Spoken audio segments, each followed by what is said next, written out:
현대의학에서도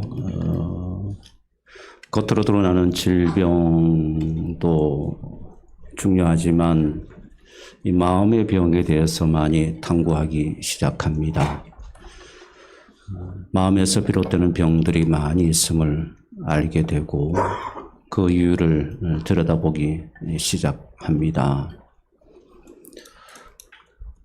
또 인간의 행복을 어떻게 사는 것이 행복한 것인가를 정의를 내리고 이야기할 때에 조건이나 상황도 중요하지만 마음에 대한 부분이 중요함을 알게 되면서 인간의 마음을 탐구하기 시작합니다. 그 가운데 인지 심리학은 우리의 이런 많은 분야에서 영향력을 미치고 있고 그리고 그 마음의 주인을 자신에게 있음을 이야기하면서 마음을 다스리면 행복해질 수 있다 이렇게 이야기를 합니다. 그래서 많은 분들이 내면에 대한 부분을 바라보기 시작했죠. 그런데 내면을 바라보는 관점은 옳은 것이지만 그러나 그 내면의 주도권에 대해서는 세상은 다른 이야기를 하고 있습니다. 특별히 스토아 철학 같은 철학의 영향을 많이 받아서 사람을 살아가는 데 있어서 환경에 의해서 우리가 좌지우지 되지 아니하고 자신의 가치관과 자신의 이성에 따라서 살아가는 것이 진정한 행복이다. 그렇게 이야기를 합니다. 그래서 많은 사람들이 스토아 철학의 영향을 받아서 내면에 집중하는 연습을 통하게 되면 행복을 얻을 수 있고 자기가 이루고 싶은 인생을 살아갈 수 있다. 이렇게 이야기를 합니다. 그래서 더욱더 자신의 인생을 자기 주도적인 주체적인 그런 삶을 살 수 있다. 이렇게 스토아 철학이 많은 사람들에게 이런 영향을 끼치고 있습니다. 그런데 우리 예수 믿는 사람들 가운데도 이런 인지 심리학이나 스토아 철학의 영향을 받아서 우리도 흔히 그렇게 생각을 하면서 살아갈 때가 많이 있습니다. 예, 우리의 삶 가운데 마음은 대단히 중요한 것은 아마 여러분 모두 다가 인정할 것입니다. 모든 병의 근원이 마음으로부터 비롯된다는 것도 여러분들이 잘 아실 것입니다. 특별히 저는 그래서 이 마음을 사실은 들여다본다는 것은 쉬운 일이 아니고 성경에서도 우리의 마음의 중요성을 이야기를 하고 있지만 그 마음의 구체적인 그 마음의 실체를 들여다본다는 것은 여간 어렵지가 않습니다. 심리학자도 철학자들도 많은 질문을 던지고 들여다보고 있지만 여전히 미완의 것으로 남겨져 있고 여전히 미지의 세계로 그렇게 우리에게 남겨져 있는 것이 바로 우리 인간의 마음에 대한 탐구이라고 그렇게 봅니다. 그 가운데 저는 일반 심리학의 지금 정의나 이야기를 여러분들에게 소개하고 싶지는 않고 특별히 기독교 상담가 가운데 세계적으로 유명한 아주 탁월한 기독교 상담의 대가라고 할 수 있는 분의 이 마음 탐구라는 책이 있습니다. 그 마음 탐구라는 그 책에서 그분이 이야기하는 그 마음에 대한 부분을 여러분들에게 조금 소개를 해드리려고 합니다. 이분은 세계적인 크리스천 상담가인데 그의 책 마음 탐구에서 이 마음에 대한 이야기들을 이렇게 소설합니다. 마음이 사람의 삶의 방식을 결정한다. 마음이 생각하는 방법에 영향을 끼친다. 마음이 개인이나 자기 자신에 의해서 조절될 수도 또 왜곡된 상태에서 뒤틀릴 수도 있다. 그리고 또 한편으로는 이 마음이 하나님에 의해서 지배되기도 될 수도 있다. 그래서 마음은 사고나 학습이나 문제 해결이나 의지, 인식, 집중, 기억, 주의 그리고 사상과 감정의 경험들을 포함한 정신적 활동의 총체가 바로 우리의 마음이다 라고 그렇게 이야기를 합니다. 자, 그러면서 이 마음은 육체의 감각을 수용한다고 합니다. 마음은 남을 판단하기도 하고 마음은 어떤 상황에 결론을 내리기도 하고 생각의 기능과 해석의 능력을 가지고 있다라고 이야기합니다. 그러니까 마음이 여러분 얼마나 중요한 작용을 하는지, 우리가 살아가는 데 있어서 얼마나 이것이 보이지 않는 동력인지를 여러분들이 이 게리 콜린스라는 학자의 말을 통해서도 아마 이해하게 될 것입니다. 그래서 때로는 자신의 경험을 통해서 미리 결론 짓는 결정을 마음이 내리기도 하고 마음이 생각을 조절할 수도 있으며 행동에 영향을 끼치는 것이 바로 마음이다. 그런데 여러분, 문제는 무엇인가 하면 결국은 주도권의 문제입니다. 내 마음의 주도권을 내가 가질 것인가, 아니면 내 마음의 주도권을 하나님께 그 주도권을 내어드릴 것인가 하는 문제죠. 이 주도권이라는 이 단어는 여러분 긍정적인 그런 의미는 아닙니다. 우리가 느껴지는 주도권 논쟁, 주도권 싸움이라고 할 때에 좀 부정적인 이미지를 가지고 있죠. 자신의 존재를 드러내고 세력화하고 자기의 입지를 공고히 세우고 뭐 이런 논쟁, 우리는 주도권 싸움, 주도권 논쟁이라고 이야기하는데, 그리고 또 보통 사람들은 이런 싸움을 많이 합니다. 주도권 싸움을 많이 하죠. 그러나 우리가 그리스도인으로서 우리가 싸워야 될 그 싸움이 하나가 있는데, 우리는 이 싸움을 잊어버리고 산다는 겁니다. 그것이 뭔가 하면 내 마음의 주도권의 싸움입니다. 내 마음의 주도권의 싸움. 우리는 자신의 존재감을 드러내고 자신의 견해를 관철시키고 자신의 어떤 보이지 않는 세력을 만들고 그런 주도권 싸움이 우리 예수 믿는 사람들도 예외일 수가 없죠. 어떤 공동체든 어디든 이런 주도권의 싸움과 주도권의 논쟁이 있습니다. 그런데 여러분, 우리에게 정작 이런 싸움보다 중요한 싸움은 무엇인가 하면 내 내면의 내 마음의 주도권의 싸움을 우리는 정작 싸워야 하는데, 이 내면의 마음의 주도권의 싸움을 정작 우리는 이 싸움을 싸우지 못하고 있다는 거죠. 그로 인해서 우리가 날마다 하나님이 기뻐하시는 일을 행하기보다는 자기 주도권, 세상이 말하는 자기 주도권을 가질 때 너는 너 인생을 살아갈 수가 있고, 자기 주도권을 가질 때 너는 너 인생이 행복할 수가 있고, 자기 주도권을 가질 때 너는 너 인생이 참된 가치가 있어, 의미가 있어. 우리는 그 세상이 말하는 그 자기 주도권의 개념 속에 우리도 모르게 거기에 빠져서 우리는 내 주도권을 가지게 되면 내 인생이 풀리고 내 인생이 행복할 수 있다라고 예수 믿는 사람들도 이런 생각과 사상을 가지고 살아가고 있다는 점입니다. 이것이 얼마나 여러분 우리에게 안타까움이고 슬픈 일인지 모르겠습니다. 여러분, 성경은 잠언 4장 23절 말씀에 그래서 우리에게 중요한 도전을 합니다.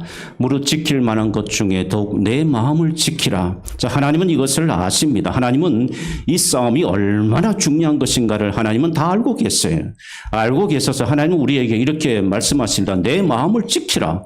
그게 생명의 근원이 이에서 마음에서 난다라고 그렇게 말씀하고 있는 겁니다.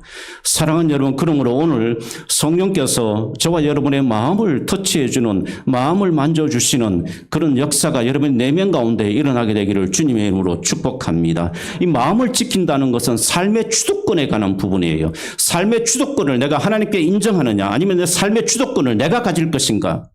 마음을 지키라는 것은 바로 그런 의미로 우리에게 말씀해 주고 있는 겁니다.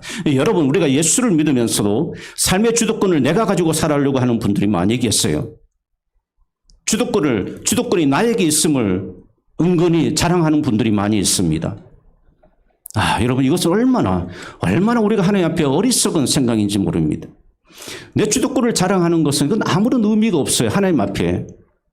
하나님의 존재됨을 어쩌면 부인하는 것이고, 나이가 하나님 앞에 교만됨을 어쩌면 드러내고 있는 것이 나의 주도권을 인정하고 나의 주도권을 드러내려고 하는 그 마음일 것입니다.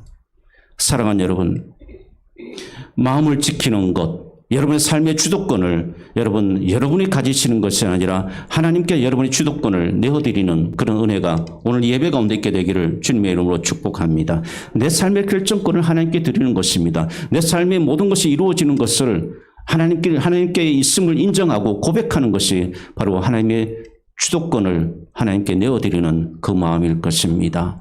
사랑하는 여러분, 그런데 이 삶의 주도권을 내가 가지지 아니하고 하나님께 내어드리는 것, 그냥 이루어지는 것이 아닙니다. 바울도 고백하고 있지만 내가 내 삶의 주도권을 하나님께 내어드려야 되겠어. 이렇게 여러분 선포한다고 해서 여러분의 주도권이 없어지고 여러분 인생의 주도권이 하나님께로 옮겨져 가는 것인가? 아닙니다. 우리는 죄성을 가진 존재이기 때문에 이 주도권의 문제는 맹렬하게 계속해서 어쩌면 우리가 죽을 때까지 싸워야 되는 문제입니다. 싸워야 되는 거예요. 우리가 육의 일에 대해서 싸우지 말고요. 정작 우리가 싸워야 될 싸움이 뭔가 하면 내 주도권을 그저 내가 가지기 위해서 싸우는 거, 이건 육의 일입니다. 정작 그런데 하나님께서 우리에게 주목하시는 것은 뭔가 하면 정작 우리 내면에 내 마음의 주도권에 대한 논쟁, 이 싸움. 우리는 이 싸움을 싸워야 하는 겁니다. 그래야 우리가 하나님 앞에 아름답게 빚어져 갈 수 있고 내 인생에 정말 가치가 있는 인생이 될 수가 있고 하나님께서 기뻐하시는 일을 여러분 우리가 할 수가 있는 것입니다. 사랑하는 여러분, 우리는 이 전쟁을 선포해야 합니다. 믿습니까? 이 전쟁을 선포하고 우리는 맹렬하게 싸워야 합니다. 내 자아가 내 마음이 이끄는 대로 추구하는 방향대로 가지 아니하고 걸어가려면 맹렬한 싸움 없이는 싸울 수가 없어요. 이런 싸움이 있을 때에 우리 하나님의 도움 아래에서 우리 하나님이 기뻐하시는 삶을 살아갈 수가 있게 되는 것입니다. 여러분, 인생을 이제 살아가면서마다 고백하고 느끼는 것이 무엇입니까? 내 생각대로, 내 마음대로 이루어지지 않더라. 이건 우리가 삶을 통해서 배우는 지혜입니다. 그럼에도 불구하고 계속해서 우리는 삶의 주도권을 내가 가지고 살아가려고 하죠.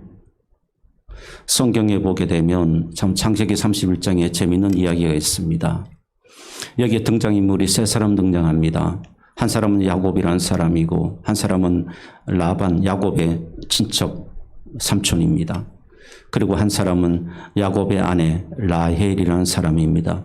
이 세 사람 다 삶의 주도권을 자기에게 있음을 알고 자기의 주도권을 가지려고 하는 그 스토리가 창세기 3장 31장에 여러분 전개되고 있습니다.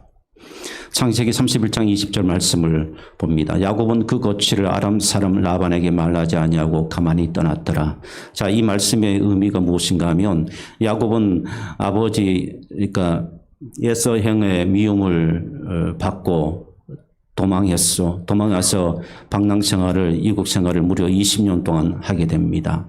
삼촌 라반의 집에서 먹고 자면서 노동의 대가도 받지 못하고 그렇게 여러분 야곱은 그렇게 살다가 거기서 아내를 놓고 그리고 이제 자기의 노동에 대한 대가도 취하게 됩니다. 자, 그리고는 이제 자기의 고향 아버지 집으로 야곱이 돌아가기로 마음을 결단을 하고 그리고 이제 떠나는 장면이 바로 창세기 30장 이 20절 말씀입니다. 이 20절 말씀에서 여러분이 주목해 보아야 하는 단어가 있습니다. 이 문장 속에 우리가 흘려버릴 수 있는 단어인데 20절 말씀에 뒤에 보시면 가만히 떠났더라. 야곱이 떠나긴 떠났는데 가만히 떠났더라. 이렇게 지금 성경이 말씀하고 있습니다. 여기에 굉장한 의미가 있습니다.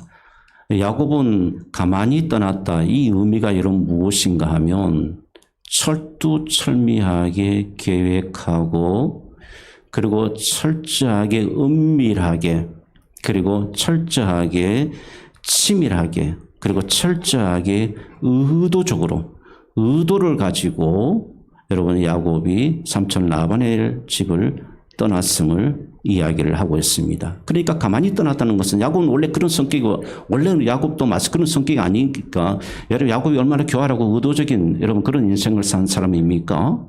그러니까 이 부분에서도 야곱이 중간중간에 하나님의 은혜를 받았습니다만 자기 주도적인 인생을 사는 것이 아니라는 것을 하나님으로부터 그런 은혜를 받은 자였지만 여전히 야곱은 자기 주도적으로 지금 이 계획을 하고 그리고 모든 일들을 지금 실행으로 옮기고 있습니다. 이 앞부분에 얼마나 철저하게 계획적이냐면 19절 말씀을 좀 보십시오. 19절 말씀은 그때에 이 때를 이야기합니다. 라반이 양털을 깎으러 갔으므로. 자, 이 부분이 중요한데 그때 라반이 양털을 깎으러 갔다. 여러분 과거에 고대 근동제방이 양털을 깎습니다. 양털을 깎을 때에는 이 날을 결정하고 그리고 양털을 깎을 때는 모든 사람들이 축제적인 그런 분위기입니다. 그 축제 속에 이루어질 때에 모든 사람들이 노예와 가족들을 다 동원해서 그 어쩌면 추수의 그 기쁨을 나누는 때가 바로 양털을 깎을 때입니다. 그러니까 야곱은 바로 그때를 노린 것입니다. 그때를 노리고 그의 계획의 실천을 이제 옮기게 되는 거죠. 이처럼 야곱은 모든 상황들을 주도 면밀하게 파악을 하고 주도 면밀하게 그의 자신의 계획을 이루어가려고 했던 사람이 바로 이 야곱입니다. 인생의 주도권을 그가 가진 것이죠. 그 다음에 여러분 두 번째 사람 그의 아내 라헬입니다. 19절 말씀해 보게 되면 자 라헬은 어떤 주도권과 행동을 가지고 하냐면 그의 아버지의 드라빔을 도둑질하고 그랬습니다. 자, 남편은 이렇게 주도 면밀하게 이런 계획을 가지고 있고 그의 아내 라헬은 또 이런 생각을 가지고 지금 실행을 옮기는데 어떤 것을 했냐면 드라빔을 도둑질합니다. 이 드라빔이라는 것이 무엇인가 하면 여자의 모양을 하고 있는 우상과 같은 그 조각물입니다. 그런데 이것은 가족 대대로 내려오는 우상을 말합니다. 그런데 이거 사람들은 이런 드라빔이 자기의 가족을 지켜준다라고 그렇게 믿었습니다. 그리고 그렇게 섬겼던 우상과 같은 것입니다. 근데 이것이 왜 중요한가 하면 이 드라빔은 재산 상속권에 중요한 역할을 하게 됩니다. 이 드라빔을 가지고 있느냐 없느냐 하는 것은 재산을 상속할 때에 그 상속권의 그 몫을 결정하게 되는 아주 중요한 것입니다. 그러니까 라헬이 바로 그 부분을 생각하고 드라빔을 도둑질한 겁니다. 그리고 두 번째 또 중요한 것은 이 드라빔은 그때 당시에는 여러분 시족 공동체입니다. 시족 공동체에서 시족 공동체를 계승하는 그러니까 직접 계승, 바로 계승자를 드러내는 것이 바로 이 드라빔입니다. 누가 드라빔을 가지고 있는 것에 따라서 그 시족에 계승되어지는 역할, 결정을 하게 되는 것입니다. 그러니까 얼마나 여러분 중요한 것입니까? 라헬은 바로 이 드라빔을 도둑질하게 됩니다. 그리고 이제 라반을 한번 보겠습니다. 자, 야곱을 보았고 라헬을 보았습니다. 그리고 그의 삼촌 라반입니다. 라반은 아주 주도 면밀하게 야곱의 품삯을 지불해 주지 않았습니다. 그러다 결국은 이 야곱의 품삯을 지불해 주게 되죠. 자, 그런데 그 지불해 주자마자 야곱이 자기를 배반하고 떠나버립니다. 그러니까 얼마나 분노하겠습니까? 그리고 그것도 가만히 몰래 떠나게 됩니다. 여러분 가만히 몰래 떠나게 되니까 그 마음이 얼마나 공허하고 배신감을 느꼈겠습니까? 그래서 그는 군사들을 들고 자기의 부하들을 데리고 야곱을 쫓아가게 됩니다. 그렇게 쫓아갈 때 그의 마음은 살기등등했을 것이고 내가 이 분노에 아마 가득 찼을 것입니다. 만나면 당장 죽이고 싶은 그런 마음을 아마 가졌을 겁니다. 자, 그런 마음을 가졌던 이 라반 아주 철저하게 준비하고 거리를 계산하고 그리고 야곱을 뒤쫓아 가게 됩니다. 그런데 여러분 보십시오. 이 창세기 31장 55절 말씀 보게 되면 그가 전혀 계획하지 않았던 일이 지금 벌어집니다. 라반이 아침에 일찍 일어나 손자들과 딸들에게 입맞추며 그들에게 축복하고 그러나 고향으로 돌아갔더라. 이것은 라반이 계획했던 인생의 그림이 아닙니다. 그가 야곱을 따라가면서 생각 속에 마음속에 품었던 그런 그림이 아닙니다. 그런데 그가 의도하지 않았던 그림이 지금 창세기 31장 55절에서 그려지고 있는 겁니다. 사랑하는 여러분, 이 세 인물들을 한번 보십시오. 자기 계획이 있었습니다. 자기 주도적인 인생에 대한 생각과 계획이 있었습니다. 그리고 그 계획을 자기 주도적으로 움직였습니다. 일으켰습니다. 그러나 여러분 그 결과들을 보십시오. 자기 주도적으로 계획하에 이루어진 그 인생 그대로 여러분 그림이 그려졌습니까? 야곱도 라헬은 그토록 소중하게 여겼던 그 드라빔을 취했지만 그러나 라헬은 결국 그 여정 가운데 목숨을 잃게 됩니다. 삼촌 라반도 그렇게 자기 주도적으로 계획을 가지고 야곱을 뒤쫓았지만 그를 분노하고 징계하려고 했지만 그러나 오히려 야곱을 축복해주고 쓸쓸하게 자기 고향으로 다시 돌아가게 됩니다. 저는 이 장면을 보면서 잠언 16장 9절 말씀을 기억이 났습니다. 잠언 16장 9절 말씀 함께 읽어보겠습니다. 사람이 마음으로 자기의 길을 계획할지라도 그의 걸음을 인도하시는 여호와시니라. 아멘. 믿습니까? 믿습니까? 사랑하는 여러분, 그러므로 우리가 내 삶의 주도권을 자꾸 우리는 내려놓는 연습을 해야 합니다. 사실 이 주도권이라는 말이 독일어입니다. 영어가 아니고 영어는 헤게모니, 영어는 헤게모니라는 단어를 사용하고 있습니다. 이 말은 지배적인 영향력을 행사하는 것을 이야기합니다. 그러니까 내 삶에 지배적인 영향력을 행사하는 이 주도권을 하나님이 내 삶에 영향력을 행사하도록 우리가 맡겨드리는 것. 이것이 여러분 믿음이 아니겠습니까? 이것이 정말 지혜자의 삶이 아니겠습니까? 사랑하는 여러분, 우리는 이미 우리의 삶을 통해서 내 삶의 주도권을 내가 가지고 있다가 우리는 실패하고 우리는 좌절을 겪고 우리는 아픔을 겪고 우리는 슬픔을 당한 적이 많이 있습니다.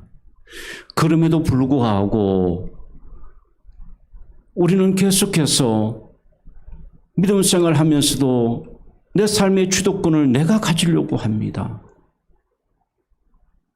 언제까지 여러분의 삶의 주도권을 여러분들이 가지려고 하실까? 언제까지 우리는 여러분 그렇게 살아야 합니까?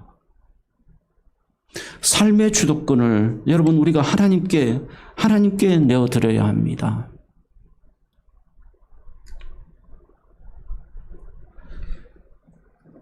로마서 12장 2절 말씀에 그래서 바울은 우리에게 로마서 12장 2절 말씀에 오직 네 마음을 새롭게 했으면 좋겠다. 그렇게 우리에게 권면하는 말씀이 있습니다. 내 마음을 새롭게 해라. 오직 마음을 새롭게 해라.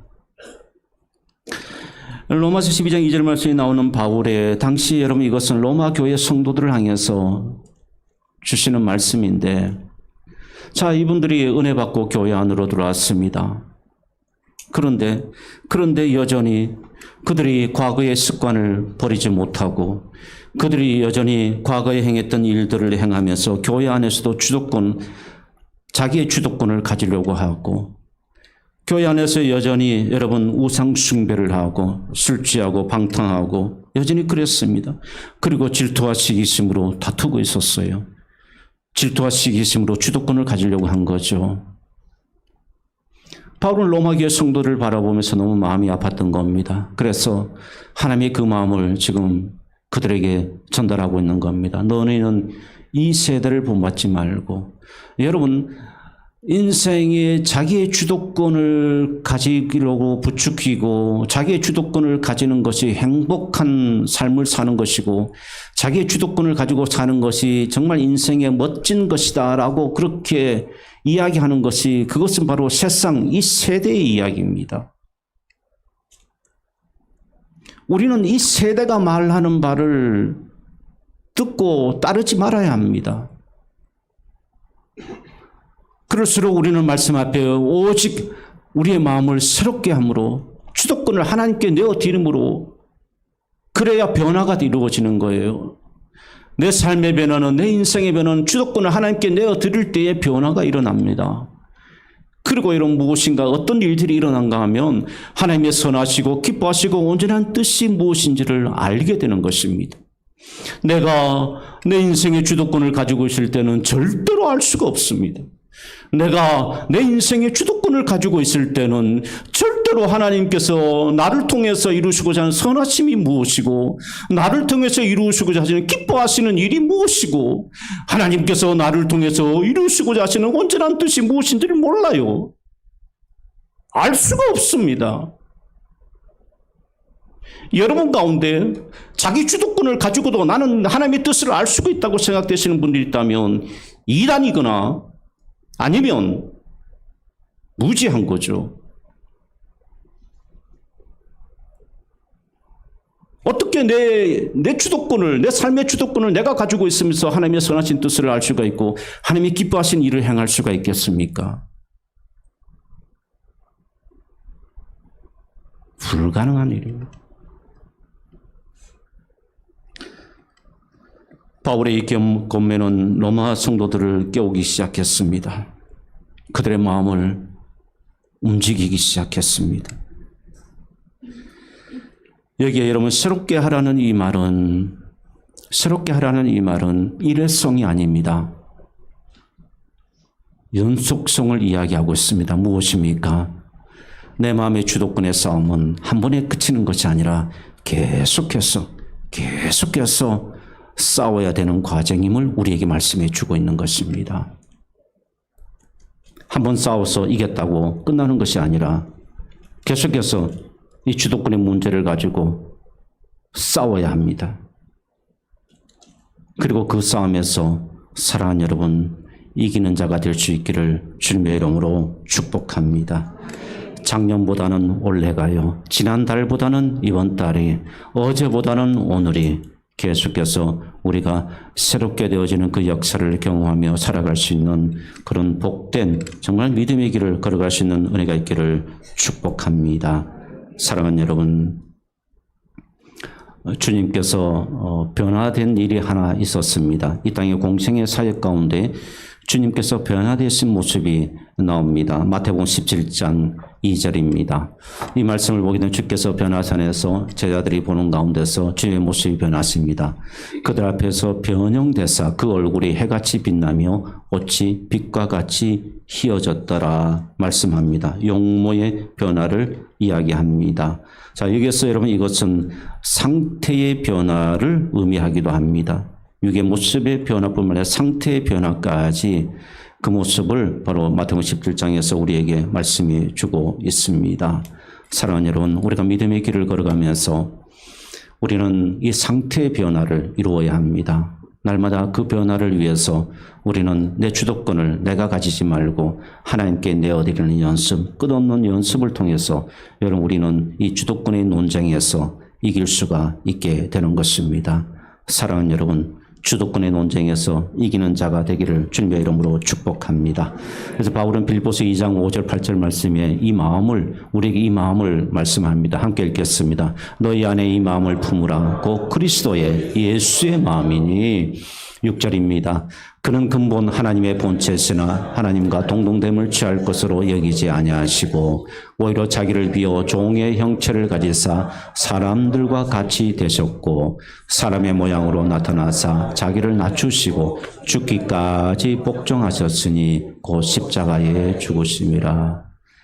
주님의 마음은 주님의 사역 가운데 여러분 특징이 있습니다. 주님은 항상 어떤 곳에 참 우리가 이게 어려운 부분이죠.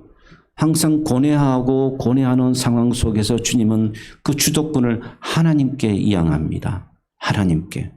그 마지막 주님께서 자신의 십자가의 죽음 앞에 기도하실 때에도 육신의 고뇌를 하나님께 이야기를 하죠. 잔을 옮겨달라고 이야기합니다. 그토록 처절한 지금 주님이 기도하시면서 주도권을 싸움을 하고 있는 겁니다. 그럴 때 주님은 결국은 그 주도권을 하나님께 맡겨드립니다. 하나님께 맡겨드립니다. 여러분, 우리가 이 주도권의 싸움은 언제 일어나느냐 하면 내가 기도할 때, 내가 하나님 말씀 앞에 설 때 일어납니다. 이 주도권의 싸움은 그냥 일어나는 게 아니에요. 내가 말씀을 배제하고 내가 말씀을 안 보고 내가 기도 생활도 안 하고 내가 하나님께 예배자로도 내가 하나님께 온전하게 서려고 하지 않고 여러분 그런 분들에게는 이 주도권의 싸움이 일어나지도 않아요. 그런 싸움 나는 싫다. 그러면 여러분 말씀 덮으십시오. 기도 포기하십시오. 중단하십시오. 그러면 여러분이 자기 주도권으로 여러분이 자기 원하는 대로 그냥 사는 겁니다. 이 주도권의 싸움이라는 것은 참 굉장한 비밀인데요. 그냥 내가 이 주도권을 싸움을 내가 싸워야 되겠다 싸우는 것이 아닙니다. 내가 말씀을 붙들 때 주도권의 싸움이 일어나기 시작하는 거예요. 내 안에서, 내 속에서, 내 마음에서. 내가 하나님께 기도하며 나아갈 때 예수님께서 끝까지 그 기도 속에 주도권의 싸움에서 예수님께서 고뇌하고 고뇌하셨으면서 그러면서 결국 그 주도권을 하나님께 내어드릴 수 있다는 것은 그가 기도하는 가운데 그 주도권을 하나님께 이양하게 된 겁니다. 바울도 역시 마찬가지입니다. 심지어 그 질병에 관한 육체 가시에 관한 문제 앞에서도 여러분들 얼마나 많은 고통과 아픔과 육체의 고통을 여러분 느끼고 살아갔습니까? 바울도 그것이 너무너무 고통스럽고 아팠습니다. 그 문제를 가지고 하나님께 기도하면서 그 주도권의 문제를 가지고 육체의 고통에 대한 주도권을 내가 가지려고 하면 원망이 되고 슬픔이 찾아오고 인생이 비관적이고 인생이 아프고 그냥 인생이 그냥 더러운 거예요. 내가 실패하고 내가 좌절을 겪으면 내 주도권으로 내 문제를 내 마음을 들여다보게 되면 그냥 슬픔 그 자체고 고통 그 자체고 아픔 그 자체고 나라고 하는 인생이 추하고 이래서 살았으면 뭘 할까? 이런 인생 사는 것이 무슨 의미가 있을까? 내가 내 삶의 주도권을 가지게 되면 여러분 우리는 그런 생각이 들 수밖에 없습니다. 그러나 그럴 때 내 삶의 주도권을 하나님께 맡겨드리면 우리는 그렇게 생각하지 않습니다. 하나님께서 이 사건과 이 일들 속에서도 하나님께서 은혜가 있구나. 하나님께서 나를 통해서 받으시는 하나님께서 나를 통해서 교훈하시고자 하시는 하나님께서 나라고 하는 이 실패자 같은 내 인생을 통해서도 하나님께서 무엇인가 원하시는 기대하시는 것이 있구나. 내 삶의 주도권을 그렇게 맡겨드리면 놀라운 이런 일들이 일어나게 되는 겁니다. 사랑하는 여러분, 혹 여러분 가운데 내가 이렇게 살아서 못하겠는가 슬픈 생각이 드신 적 있습니까? 삶의 어려움으로 인해서 우울해진 적이 있습니까? 사랑하는 여러분, 여러분의 삶의 주도권을 하나님께 내어드리시기를 축복합니다. 그러면 이 모든 마음의 우울한 감정도 슬픔도 고통의 감정도 여러분 미움의 감정도 회복될 줄 믿습니다. 사랑하는 여러분, 마지막으로 하나 예를 들겠습니다. 내 마음에 미움이 있어요. 내 마음에 분노가 있어요. 그런데 자꾸만 그 분노와 미움의 감정을 가지고 주도권을 내가 가지려고 하면 그것이 상대방에게 나타납니다. 그리고 그 미움이나 분노의 감정대로 결정을 해버리게 돼요. 그런데 여러분 대부분 그런 결정은 결국 실패하게 되고 나중에 아픔이 되죠. 그러나 그런 마음이 있을 때에 여러분 그 마음마저 다스리고 통제하시는 그 주도권을 하나님께 내어드리게 되면 여러분에게 있는 마음 미움이나 분노의 감정을 통해서 오히려 하나님의 의를 이루고 하나님의 사랑을 이룰 수가 있는 것입니다. 믿습니까? 요 하나님께서 사랑하라고 하셨으니까 하나님께서 주신 은혜가 있으니까 나같이 못난 자를 사랑하셨는데 우리는 그 공식에 대입하게 되면 우리는 내 삶의 주도권을 내가 가질 수가 없게 된다는 것을 깨닫게 될 것입니다. 그러므로 여러분 이 주도권의 싸움에서 우리 이기는 자가 되십시다. 이 싸움에서 이기는 자가 되시고 하나님이 기뻐하시는 일을 우리가 하면서 살아가십시다. 그리고 여러분 우리 인생 뭐 얼마나 길겠습니까? 여러분 이렇게 해서 정말 우리 하나님께서 귀하시는 하루를 무엇을 하라를 결정하더라도 하나님이 기뻐하시는 일을 우리가 결정하고 하나님이 기뻐하시는 일을 행해야 되지 않겠습니까? 여러분의 삶의 주도권이 하나님께 내어드리시고 하나님께서 기뻐하시는 길을 걸어가시는 그런 복된 길이 될 수 있기를 주님의 이름으로 축원합니다. 기도하겠습니다.